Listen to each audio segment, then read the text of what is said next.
Oi irmãos, tudo bem? Bem-vindos a mais um vídeo aqui do canal, mais um vídeo de estudo da Palavra de Deus.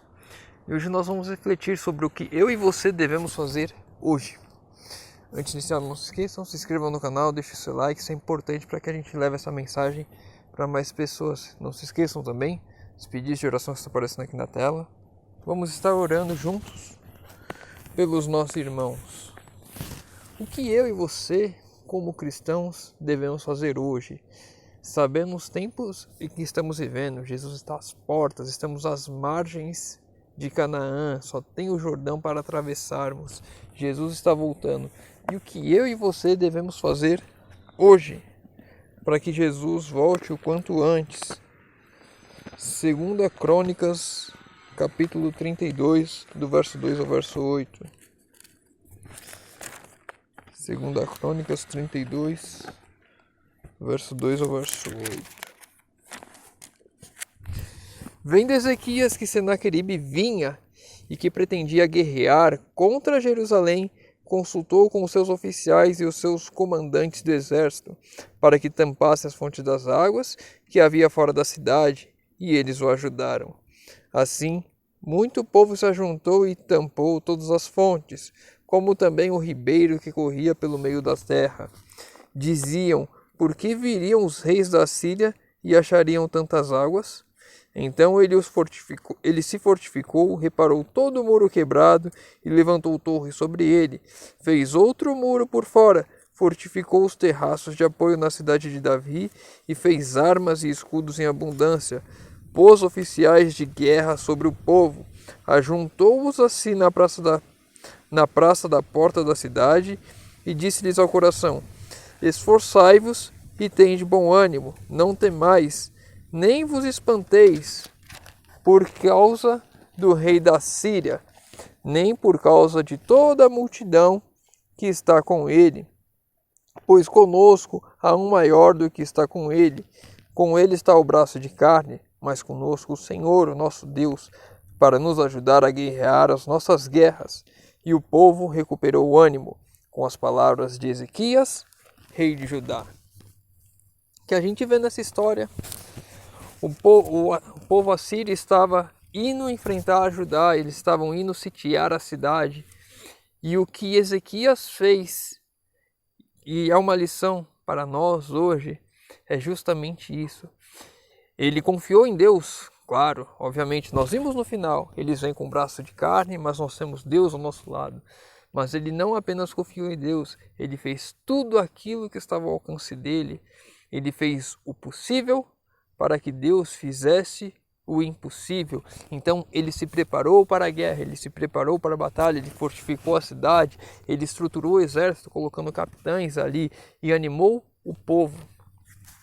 Eu e você hoje estamos em meio ao grande conflito, a batalha entre o bem e o mal. Temos uma decisão a fazer e devemos nos preparar para que essa decisão seja a decisão correta, a decisão ao lado de Deus. Eu e você temos de ter certeza de que estamos trilhando os caminhos que Deus quer que trilhemos. E temos uma missão. Vamos ler agora todos esses textos que vamos ler. Profetas e Reis, capítulo 28. Ezequias subiu ao trono, determinado a fazer tudo o que tivesse em seu poder para salvar Judá da sorte que estava tocando o reino do norte. O reino do norte era o reino de Israel, que estava sempre vindo rei após rei, um pior que o outro. Começou com Jeroboão, quando instituiu ali o culto aos bezerros de ouro, quando houve a separação do reino de Judá e reino de Israel, e foi um atrás do outro pior. A gente lembra de Acabe, e agora, por último, se eu não me engano, era Jeroboão novamente, Jeroboão II. Ou não lembro, enfim. Esse último reino que veio lá em Israel foi dominado pela Síria, foram levados cativos, porque negligenciaram completamente a vontade de Deus, tinham colocado Deus de lado e fizeram ídolos a eles, estavam adorando esses ídolos, estavam totalmente idólatras e fazendo e seguindo a esses deuses, ao Deus dará completamente. Estavam abdicando aquilo que era a vontade de Deus, eles sabiam qual era a vontade de Deus, compreendiam, mas haviam abandonado. E Ezequias veio com a missão de não permitir que o seu reino, o reino de Judá, seguisse o mesmo caminho do reino de Israel. As mensagens dos profetas não davam margens às meias medidas. Unicamente mediante a mais decidida reforma seriam enviados os juízos aos impenitentes. Então, Ezequias sabia que ele tinha que fazer uma reforma urgente, uma reforma decidida. Não era uma meia reforma, era uma reforma completa. Devia começar de cima, por ele, que era o rei, para baixo, para que o povo pudesse compreender que todos deveriam se submeter à vontade de Deus. Uma reforma para todos. Era esse um tempo para ação imediata. Ora, e o tempo que nós estamos vivendo, Jesus está voltando, não é um tempo exatamente igual, de ação imediata? Os sacerdotes agiriam com rapidez, conseguindo a cooperação de outros de seu número, que não haviam estado presentes durante essa conferência. Empenharam-se de coração na obra de purificar e santificar o templo. É o momento que eu e você temos de ação imediata, temos de tomar essa ação de reforma espiritual, de purificar-nos a nós mesmos e nos santificarmos como templo do Espírito Santo. É um tempo que eu e você devemos buscar cada vez mais a Deus, nos santificar cada vez mais, nos purificar cada vez mais. Cada dia, dia a dia, de glória em glória, passo a passo, andando em direção a Cristo. Nunca retroceder. Deus havia sem dúvida preparado o coração dos chefes em Judá para liderarem um decidido movimento de reforma, a fim de que a onda de apostasia pudesse ser detida.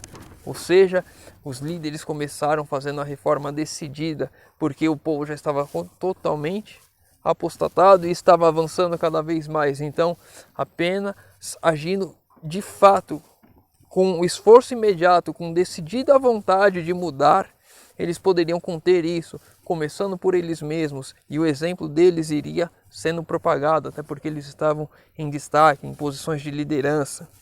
Por intermédio de seus profetas, ele tinha enviado ao seu povo escolhido mensagem após mensagem, de ferventes rogos, mensagens que haviam sido desprezadas e rejeitadas pelas 10 tribos do reino de Israel, agora entregues ao inimigo. Mas em Judá ficou um piedoso remanescente. A esses os profetas continuaram a apelar. E hoje, quando nós olhamos para dentro da igreja, eu sei que você vê algumas coisas erradas, você vê que algumas coisas a gente fica triste em ver como está se tornando, algumas músicas que vêm aparecendo dentro da igreja, algumas atitudes que são tomadas. Vez após vez nós olhamos e vemos com tristeza, e às vezes alguns irmãos podem chegar a pensar: será que essa igreja vai cair? Será que estou realmente na igreja verdadeira? Será que esse é o povo remanescente? Mas nós vemos aqui que dentro do povo de Deus, dentro dos reinos do norte, que havia sido totalmente já apostatado e perdido, mas dentro do reino do sul ainda havia alguns remanescentes. E sim, hoje dentro da igreja há alguns remanescentes que são chamados, que são apelados por essas mensagens para serem transformados e serem exemplos para os que estão lá ainda mornos, mas meio aqui, meio ali, aonde Deus está a ponto de vomitar verdadeiros laodiceanos no tempo de Laodiceia. Ao darem os líderes início a uma reforma, uma multidão do povo cansada da servidão do pecado estava pronta para responder. E eu e você devemos ser esses líderes, devemos ser essas pessoas a dar o exemplo. E aqui eu tenho uma coisa que eu e você, não devemos esperar que os nossos pastores, ou os líderes de departamento, os próprios líderes da igreja, ou associação, união, divisão, não devemos esperar ninguém para que essa reforma aconteça, não devemos esperar que eles façam a reforma para que nós sejamos animados. Eu e você que estamos buscando, estudando a palavra de Deus, devemos ser o remanescente, devemos ser aqueles que vivem a mensagem. E eu tenho um testemunho sobre isso, de uma coisa que aconteceu comigo. Eu não sei se eu já cheguei aqui a contar no canal. Quando eu me batizei lá em 22 de julho de 2012, eu sabia que a partir daquele momento eu não deveria tomar mais Coca-Cola porque tinha cafeína e sabia que fazia mal, mas continuei tomando os outros refrigerantes. Em agosto daquele mesmo ano, na empresa que eu trabalhava entrou um novo funcionário. Eu trabalhava em loco, eu trabalhava no escritório e esses funcionários eles saíam mais para a rua. E eu levava minha marmita para comer lá e normalmente eles comiam fora porque ficavam na rua. E aí uma vez eles chegaram voltando de lá falando, fulano de tal, Alexandre, não toma refrigerante porque faz mal. E estava todo mundo lá almoçando, comendo as coisas deles e ele não foi o único que não tomou o refrigerante ali, a coisa normal, comum. E aí eu pensei comigo, se uma pessoa, nesse tempo eu não conhecia a reforma de saúde como eu conheço hoje, apenas sabia que deveria cuidar da saúde e que certas coisas como refrigerante não deveriam ser tomadas. Aí eu pensei comigo, se eu, que sou um cristão, conheço a verdade, tenho que cuidar do templo do Espírito Santo, não estou fazendo isso, uma pessoa de fora está fazendo, que vergonha para mim. A partir daquele dia, eu nunca mais tomei refrigerante. Então, não precisa esperar que as pessoas dentro da igreja, hoje se você foi provavelmente em alguma reunião da igreja, como eu já fui, você vai ver lá refrigerante. E inclusive uma vez eu tomei enganado, as pessoas falaram que era o suco de tangerina e era uma Fanta nova que ninguém sabia. E depois eu vi o rótulo lá, é a última vez que eu tomei enganado. Mas eu e você, como povo de Deus, verdadeiros cristãos, devemos fazer a reforma hoje, não esperar para que as pessoas, os líderes, façam alguma coisa para que eu e você sigamos. Eu e você devemos ser os líderes, o remanescente de Deus, fazermos as reformas necessárias hoje, para que possamos influenciar as pessoas à nossa volta. E muitas vezes, através do nosso exemplo, vai vir um pastor, um líder de igreja que estudou há muito mais tempo, que está batizado há muito mais tempo. Nossa, aquele irmão que não estudou o que eu estudei, que não está tanto tempo na igreja como eu, está fazendo aquilo porque eu não faço. E assim, da mesma forma como eu fui com o refrigerante, esse líder pode vir a seguir o bom exemplo e a voltar e a mudar e fazer a reforma em sua vida também. Eu e você devemos fazer a reforma e não esperar que outros façam. Deus havia aceito os que com coração quebrantado haviam confessado seus pecados e com resoluto propósito haviam voltado para Ele em busca de perdão e auxílio. Todos aqueles que estavam ali em Judá fizeram essa reforma. Se a gente fosse ler mais desse capítulo de Patriarcas e Profetas, Profetas e Reis, se eu falei Patriarcas e Profetas, falei errado. Profetas e Reis, capítulo 28. Se a gente for ler mais desse capítulo, nós vemos lá que eles saíram e eles destruíram todos os altares e deuses pagãos que eles tinham ali, jogaram tudo no rio, porque a reforma começou por uma pessoa decidindo seguir a vontade de Deus. E as outras pessoas viram o exemplo e começaram a seguir. Eu e você hoje temos uma atitude a tomar, uma coisa a fazer. Precisamos fazer hoje uma reforma em nossas vidas, para que possamos ser um bom exemplo aos nossos irmãos, para que possamos levar a mensagem, não através de palavras, não através de livros, mas através das nossas próprias vidas. Espero ter ajudado os irmãos com esse conteúdo. Se ficou com alguma dúvida, deixa nos comentários. Se tem alguma outra dúvida qualquer da Bíblia, deixa nos comentários.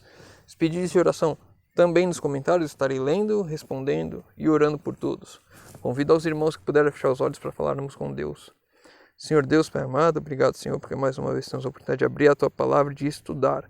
Pai querido, te pedimos que o Senhor nos ajude a fazermos uma reforma em nossas vidas, Senhor amado. Te pedimos que o Senhor nos conduza e que estejamos preparados para tudo, confiando que o possível que está nas nossas mãos faremos e o impossível o Senhor fará. Te pedimos isso em nome de Jesus. Amém. Meu irmão, fica com Deus e que Deus te abençoe.